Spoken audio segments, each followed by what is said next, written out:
All right, what is going on, everybody? Welcome on into the Auburn Daily Show, episode 18 of the Auburn Daily Show. Lance Dawe here with you, joined by Trey Lee, writer over at auburndaily.com.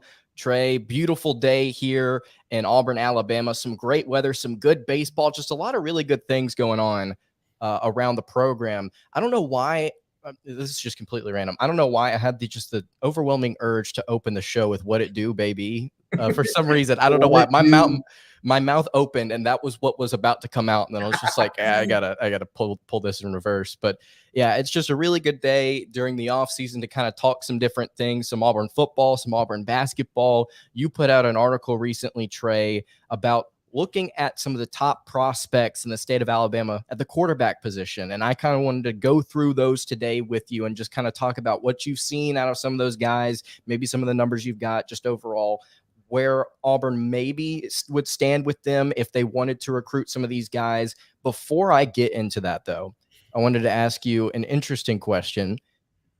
If you were an OC, if you were a head coach and you had to implement your own offensive philosophy, what style of offense would you run? And then what kind of quarterback would best fit your system?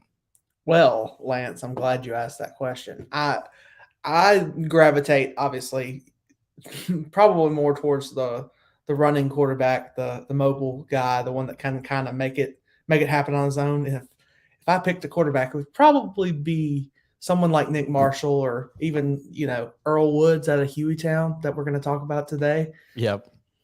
Yeah, absolutely. It's like I wanted to hit you with that question, like who is it and why is it Earl Woods? But honestly, like that's kind of my stance as well. And I've never really thought about that, but I will say whenever I go to play Madden or play Madden Mobile or just do something football related, I always consistently go to run like spread option.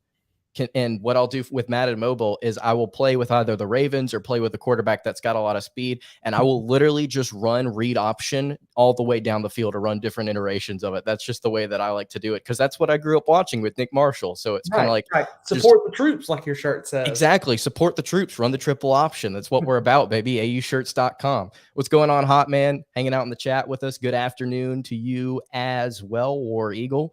Talking about some quarterbacks in the state of Alabama coming out of high school that could be interesting prospects, maybe not necessarily for Auburn, but just our interesting signal callers as a whole. So let's actually start with the guy that we just mentioned there a second, kind of Nick Marshall-esque is what we were saying, Earl Woods out of Hueytown. This is a guy that you've talked about a lot, Trey, off air. We've been discussing this guy as a prospect potentially. What do you see in Earl Woods and why does he excite you? So it's kind of crazy. So I covered Hueytown as a part of the company I worked for previously, and the dude is just electric. Like, whether it's through the air or through on the ground, I mean, the man was making plays. Looking over at my notes here, he passed for over 3,000 yards. He rushed for 2,000 yards, and he accounted for 70 touchdowns on the season in 6A football in Alabama, when you've got guys on defense that are going to the SEC in that division. It's insane. I mean, he had a really prolific receiver this year that went to Coastal Carolina, DeAndre Coleman. Okay. He's going to return some weapons this year. His running back's coming back. He's got a few receivers coming back. But he just made it happen. And it was pretty incredible. I actually went down to a game at McGill-Tulane, and he launched the ball probably from the 50-yard line, and it landed in the dude's arms in the end zone. So for a high school junior, his arm talent's insane. I mean, his size may be in question to some people. He's on the shorter end, but I mean, like I said, he's competing in the second highest division of football in Alabama. So I think he's going to be a star wherever he goes. The fact that he was able to put up those kind of numbers, like you just mentioned, I mean, 70 touchdowns at 6A, that's impressive. I'm genuinely impressed with what his numbers reflect and him as a quarterback. 5'11", 185 pounds, out of Hueytown High School, Birmingham, Alabama. You look at some of his offers: Grambling State, Jacksonville State, Middle Tennessee State, Navy, North Alabama, or as I like to call it, Tuna. And he's gotten looks from Samford and UAB, but they've not offered him yet. Gosh, I'd love to see him at a place like Jack State. Shoot, that would be fun. Because that would be a place, if we're talking about getting to witness this kid's potential, especially as a dual threat. Jack State, I think they have a system that would be friendly to that. I don't necessarily know if Zarek Cooper, the current quarterback there, who was originally, by the way, like a Clemson player, right? And then he transferred. Yeah. He's been there for like 2 decades. But like, I think that system would be really good for a guy like Earl Woods. And also he'd get a little bit of national recognition because he'd get some games on national television. Yeah. I'd love to see what this kid has. Now, in a Brian Harsin style of system, could a guy like Earl Woods make it work? Or do you think he would be better suited for maybe another type of system? So that's the only thing here. It's hard because you see a mobile guy. I mean, if Robbie Ashford this year can make it work, if he is the starting guy, that could open the door in the future for someone like Earl Woods.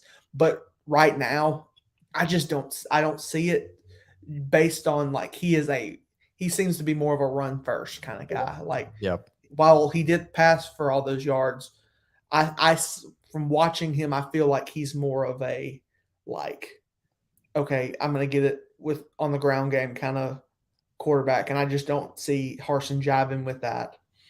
Well, if we're talking about him being a run first type of guy, I mean, you look there, Navy offered him. He could probably work out really well there. Would a place like Ole Miss probably better suit him if we were going to look at SEC schools? Good grief, yes. Ole Miss, shoot, I would maybe even A&M with the success. I know Kellen Mond wasn't the best, but he was pretty successful there. I think Jimbo would do well with them. I know he went on a visit to Alabama, but I had heard reports that they wanted him as a DB. But, I mean, Bryce Young, Jalen Hurts, they're not afraid to get guys that are mobile. And, I mean, Tua wasn't the largest guy in the world, so. And you look at the backup quarterback that they currently have right now, Milroe. I don't know what his first name is. Dude is built like Derrick Henry, and he wears number 2. It looks like Alabama would not be disappointed if they picked up another dual threat quarterback. Based on the numbers and based on what you're telling me, Earl Woods would be a really interesting prospect for the Auburn Tigers or for somebody else out there that could maybe have a scheme that fit him a little bit better. Moving along here to the second quarterback that you have on your article, and for anybody out there watching, you can go check out this article over at auburndaily.com. You can also read any of Trey's content, any of my content over there as well. Second guy here, Brax Garrison out of Tuscaloosa County, 6'4", 215 pounds. What have you seen out of Garrison? Garrison's got the size that you want in a Harsin-style quarterback. You look at the guys on our roster, they're like – I mean, we talk about TJ Finley all the time, but big dudes that are going to sling it. And this dude is going to be no stranger to competition. Plays against the likes of Hoover, Thompson, Hewitt Trustful, Oak Mountain. It's insane. That division in 7A is absolute awful. It's kind of like the SEC West. So I think he brings a competitive edge that that few quarterbacks get to compete against. He doesn't really have any like offers yet, but obviously the season will come, and I think the kid could rack up some offers. Well, you mentioned the offers, and he's not gotten a lot right now. In fact, the only one, according to 24/7 Sports, is UT Martin. But you talk about interests: Auburn, Clemson, Georgia Tech, South Alabama. I mean, there are some legitimate schools that have legitimate interest in this kid. Now, whether or not he ends up at a place like Georgia or Clemson, I'm not sure. But if we're talking about just Brian Harsin and his style of offense, also, what's up, Gregory? Thank you so much for tuning in today. I think that a guy at 6'4", 215 pounds that can sling it, he would work well in a system like this. And like you just said, if we see Robbie Ashford have success in this system, I think that would be a really nice way to kind of pitch to recruits down the line that have a little bit more size and are a little mobile. It's like, hey, like physical freaks. It's Yeah, like, hey, listen, you could come here and it's not just this mundane West Coast style passing system. We're going to let you be electric and we're going to let you kind of open things up a little bit. And our absolutely. downfield passing game is going to thrive because of a guy like you. I think that would be a really good sales pitch to a guy like Brax Garrison. So there's a lot of potential here. Yeah. In Garrison, and there's a lot of potential with Ashford. I think if he does get to start, we don't know that yet, but if you maybe see some similarities in those two guys. Yeah. Also, I think that I mean, you talk about Ashford, I mean, from Hoover, I mean, that's kind of it's the first quarterback, and correct me if I'm wrong, I could be completely wrong, but in a long time, I mean, obviously you have Bo Nix, but other than those two, we kind of go anywhere else other than Alabama for quarterbacks, Yep. in my opinion. I feel like we don't use the state pipeline because we're in the position now. The reason I wrote the article with Vizina going to Clemson, you've got guys just going out of the state, out of our backyard, and it's like you've got great talent in the state, so you got to recruit it well. Yep, that's exactly right. And we've talked about that a lot before on the show, not just at the quarterback position, but just as a whole. And you go and look on 24/7 Sports, you go look at rivals. Auburn is not in the running for some of the top guys. In fact, I believe like 5 of the top 6 guys are either Alabama leans or commits. I may be completely wrong on that, but there's a lot of guys at the top of the list that the Crimson Tide have got a hold on. Auburn's got to be able to try and establish themselves a little bit more in their own state, because those guys at the top, if they're not going to Alabama, they've consistently gone to either Georgia or Florida or Clemson. So Auburn's got to be able to really pick it up there. And I think if they could start to establish themselves at places like Hoover, right, I think that would be really, really beneficial for this program moving down the line. Brax Garrison, an interesting prospect in the state of Alabama, 6'4", 215 pounds, has the size, has the arm, could be interesting. Could certainly be interesting. Ethan Crawford is the one that is next up out of Hillcrest, Tuscaloosa. He has quite a few offers. Trey, what have you seen out of this kid? So this kid is actually one of the more sought after recruits on this list, even more so than Woods and Garrison. He's got offers from Kentucky, Georgia Tech, Tennessee. I know Southern Miss was on there. Plays in the same division as Earl Woods, so it's always competitive. He's in the top 50 of Alabama's like top recruits on 24/7 on 3, all those recruiting sites. And I think he's another dual threat guy. So it's kind of like, well, the scheme matter. Like we talked about before with Ashford, that kind of is going to be that telltale sign. So I mean, it's going to be hard with those bigger schools already on Crawford to get back in the race if we already aren't in it. But right, you never know. 3-star prospect out of Tuscaloosa, Alabama. Again, like I mentioned, going to Hillcrest High School. Like you noted, Trey, 39th overall prospect in the state of Alabama, number 49 quarterback nationally. And then you mentioned some of the offers that he's got. Interesting that he's got offers from Kentucky, Georgia Tech. When you look at these schools that have offered him, and you really start to think, like you mentioned, about scheme. I mean, Kentucky is appreciative of a running quarterback. Georgia Tech, certainly so. Maryland, I don't think they would have any opposition. I believe Talia Tungavailoa was a little bit of a running threat last year as well. Southern Miss, I don't know what style of offense that they run down there, but I wouldn't imagine that they would be completely opposed to it. Tennessee, absolutely. I mean, these are playbooks that kind of open things up if the quarterback is a legitimate running threat. And so I understand that the fact that Crawford is gotten a lot more interest from those schools than maybe, say, the likes of Auburn. Auburn's still on his interest lists. And I'll say this. You know, something that Nick Saban has done consistently that has been so impressive to me is no matter what type of personnel that he's had on his roster in terms of like what they're best at, whether it be a dual threat quarterback, whether it be a pocket passer, he's found a way to make the offense work consistently, right? He hasn't necessarily limited himself to one particular thing. I'm curious to see how Brian Harsin operates throughout the course of these next few seasons with his quarterbacks. I wonder if a guy like Robbie Ashford comes into the pipeline down the road and we've got somebody that's a little bit more mobile, but he still fits in within the scheme. I'm curious to see what kind of adjustments does Harsin make every single year to maybe kind of tailor it to his quarterback, or maybe he is just dead set on running the type of system that he wants to. And he's like, okay, I'm only going to try and get this type of guy. And if I've got somebody in my room that doesn't necessarily fit that mold, he's probably not going to excel over this other guy because, again, he doesn't fit that mold. Also, something to note, Dan Mullen was somebody that every single year it's just like, we'll see who we have at quarterback, and then we'll work the offense around that. They had Kyle Trask. They threw for every single yard on the planet. And then next year, they had a couple of guys that could run, one of the best rushing attacks in the entire country. I think fluidity on offense and being able to just adjust with those different things and to kind of keep things fresh is something that Auburn fans would appreciate after seeing what Gus Malzahn did for a few seasons. So while we may sit here and say, oh, Ethan Crawford, he's a little bit undersized, maybe he's a little bit more of a dual threat, he wouldn't work.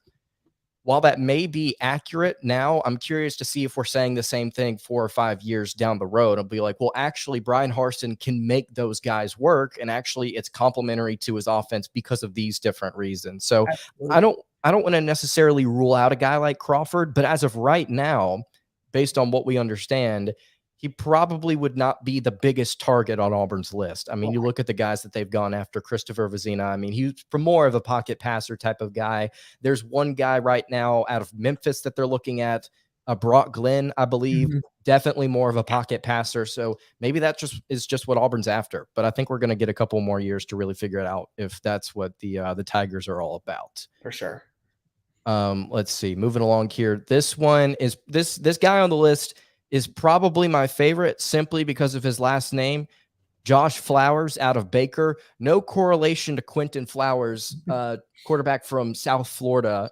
I don't believe so, but I will say Quentin Flowers, probably my favorite college quarterback of all time. If Josh Flowers is anywhere near as good as Quentin Flowers, I say pick him up. Trey, what have you seen out of him? Yeah, so it's interesting. He's not a 23 kid. He's out of class of 2024, so he'll be a junior this upcoming year. He's the only one on this list. I really like this kid. We talk about literally all these guys on this list are probably I don't know if you lean more dual threat, but this kid is definitely a dual threat. Threw for almost 2,000 yards, rushed for almost 912 rushing touchdowns.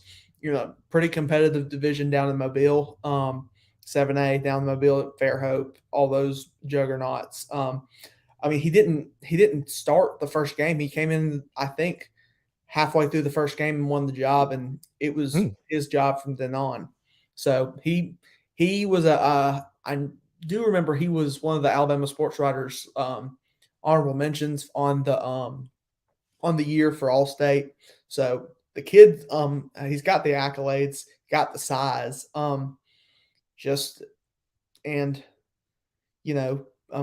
has the what am I thinking here? Offers.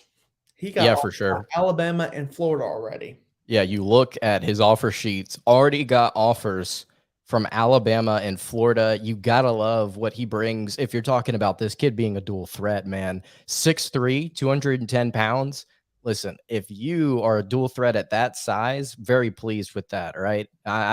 This would be another guy that I would be very, very excited to see. Like you mentioned, out of Baker, 3-star prospect, could potentially work his way up to a 4-star prospect, probably I would assume over the next year or so. Number 13 player in the state of Alabama, number 22 quarterback nationally in the 2024 class. He's already actually rated, according not to the 24/7 Sports composite, but just the 24/7 Sports player rating.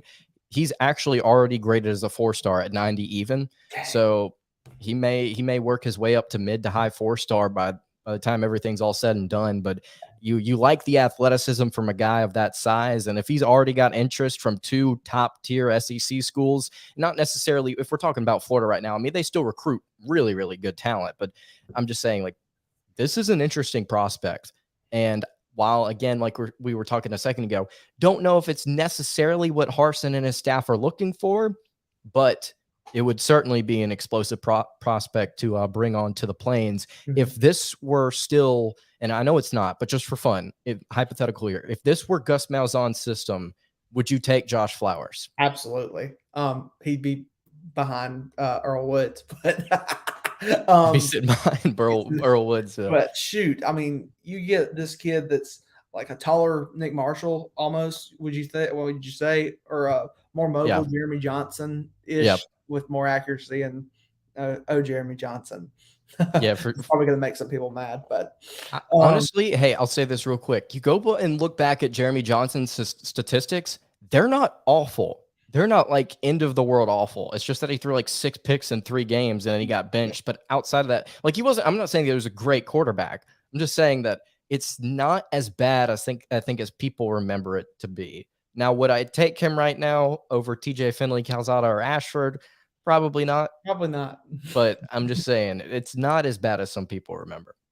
But anyway, continue. What were you saying about Josh Flowers? He's kind of he's a little bit. He would be like Nick Marshall on steroids. Now, we don't necessarily know in terms of like statistical production if he'd be able to replicate that. But if we're just talking about physical ability, looks like he would be on that type of trajectory. If we're trying to explain to people where he would fit best, just like looking at SEC schools again, would he work well at a place like Ole Miss, just like Earl Woods? He would just be just a Heisman finalist. Go ahead and book it. Yeah, I mean, put him on Georgia's team. I mean, I know Kirby's a running guy, so I mean, Bennett ran a whole bunch last year. I think you could put him on any SEC team and he'd flourish pretty well. He'd make Vandy better. He made South Carolina better. I just think the kid's going to be pretty special. I would watch out for him next year. Josh Flowers, a name to pay attention to. Interesting name there. Some of these guys have been like genuinely. I'm interested in them as prospects after going over them. We've got one more here though. Cole McCarty is the last quarterback on this list. What do you know about Cole? Cole McCarty, he's actually transferring into Moody High School this year. He was at Gunnersville last year. Shout out to the Moody from around that area from Pell City. 205 gang, stand up. Yes, sir. But McCarty had a really good season last year. On his huddle account, he's got it that he ran a 4.5 40. And so it's like, as a quarterback, that's appealing. You've got former Georgia linebacker Jake Gaines coming in to be the head coach. He was at Thompson for a few years. That's in my opinion, probably the best hire in Alabama high school athletics this season. And you've got Davion Dozier at receiver being recruited by Tennessee. That's a dope name. Yeah, that's another guy to watch out for this year is Davion Dozier out of Moody. So I think Moody is going to help, like the talent around McCarty is going to elevate him. I think he's a great prospect, and I think his talent around him is going to even raise the ceiling there. Interesting. Just random note here. Cole McCarty, you said he was previously from Gunnersville. My mom's from Gunnersville. Wow. So, repping the 205. That's what we're about. Yes, sir. But yeah, Cole McCarty, I mean, you look at his size, probably not the most desirable, 5'11", 160 pounds there, according to 24/7 Sports. But the 4.5 or the 4.5 40 definitely intrigues me in terms of speed. I think that if Auburn here's the thing. Auburn can recruit a guy that will stand in the pocket and deliver balls downfield, but can also run a little bit. They don't have to get a Ben Roethlisberger, right? They don't have to get guys like TJ Finley. I don't think that's what Brian Harsin is going to limit himself to, is guys that just can't move. Right. I think he's going to try and get the best athlete that he can that fits his type of system. So when you look at guys like Cole McCarty, when you look at guys like Brax Garrison or Ethan Crawford or Josh Flowers, I think that for me, the immediate thought is like, this guy's a dual threat. He wouldn't work out. But when you really think about it, like I was saying a minute ago, it's like at the end of the day, I think if Harsin wants him, he can probably knows how to make him work. Yeah. And so I think there would be excitement with a guy like McCarty or with Flowers or with Crawford. All of these guys, I think, are really interesting prospects. And maybe Auburn can be in pursuit of a couple of them, specifically for me, Flowers, or for you, Earl Woods. Yeah. So that's where we are at with some of the top quarterback prospects in the state of Alabama. I want to continue to talk about football here for a second, Trey. But before we do that, I want to tell you guys actually about our friends over at AU Shirts. AU Shirts is the new place to visit to help you flex your fandom. AUshirts.com. It's the one-stop shop for Auburn fans, being able to display their Auburn sports fandom for every major sport here on the plains. The newest shirt at AUshirts.com is actually a design for Auburn baseball star Brody Moore. Actually, I believe just recently, like literally just a couple of days ago, the shirt came out. It's a really nice design. Also got a thick king design for Auburn first baseman Sonny DeShera. And I've actually got a picture here. Josh Hall at the Auburn versus Alabama State game last night was repping the merch. Absolutely love it. That's so hype. It's the victory. Oh, for sure. Dude, that walk-off was hype. And it's a shame. I left in the 6th. I was there, and I just left in the 6th. I'm like, Auburn will be fine. And then they scored 3 runs. I'm like, oh, yeah, it'll be cool. But, yeah, Auburn baseball players repping the Thick King merch from AUshirts.com. Absolutely love to see that. And AU Shirts is giving Auburn Daily viewers 10% off of their order. And all you have to do, guys, is use promo code DAILY at checkout. You can head over to AUshirts.com right now and use promo code DAILY for 10% off your order. Would highly encourage you to check our guys out over there. And also, I'm actually wearing a shirt right now. Support the troops, run the triple option over at AUshirts.com. Definitely go check those guys out. All right. I've got one more topic here for the show. I think we're going to save Jabari Smith talk for tomorrow's episode of the Auburn Daily Show. But I've got the stat of the day. We've consistently been doing this at Auburn Daily for a few days now, and we're going to continue to do it. But a statistic of the day, and I just kind of want to get your thoughts on Auburn's rushing attack and their offensive line here, Trey, before we let you head out. This was put up over at auburndaily.com. Also, Zach Blackerby, writer here at auburndaily.com, tweeted this out. This is talking about Tank Bigsby, his rushing yards, and what it had to do with the offensive line. Of Tank Bigsby's 1,100 rushing yards in 2021, 422 yards came from outside rushing plays. So essentially plays that were either bounced to the outside or plays that were designed to go to the outside. I assume just outside the tackle is what Zach's saying there. So that's 38% of Tank Bigsby's rushing yards came off of outside rushing plays. 40 carries around the left end for 166 yards and 54 carries around right end for 256 yards. So what you would assume there is Auburn, for essentially 40% of your rushing yards to come from outside the tackle after you want to label yourself as a downhill rushing attack and you want to kind of say, we're trying to establish dominance in between the tackles. That's not necessarily, the statistics don't really reflect that. And I think a lot of it has to do with Auburn's personnel. The offensive line wasn't fantastic at run blocking last season, especially in the interior of the offensive line. I think these numbers reflect that. I think specifically when you look at these numbers, it would indicate that Auburn running to the left or running period to the left, whether that be outside or inside the tackle, was not particularly efficient. And I think that, when you look at the way Auburn tried to run some of the outside game, it was creative. I really like the way that they used Jarquez Hunter and Tank Bigsby with some of those toss sweeps that were so effective early on in the season, kind of their bread and butter at different points. But the question I guess I want to pose to you, Trey, is do you think that Tank Bigsby can sort of replicate or maybe improve on the numbers that he had this season with a rushing attack that primarily focuses on trying to run in the middle of the offensive line? Because I believe Auburn's going to try that a little bit more this season.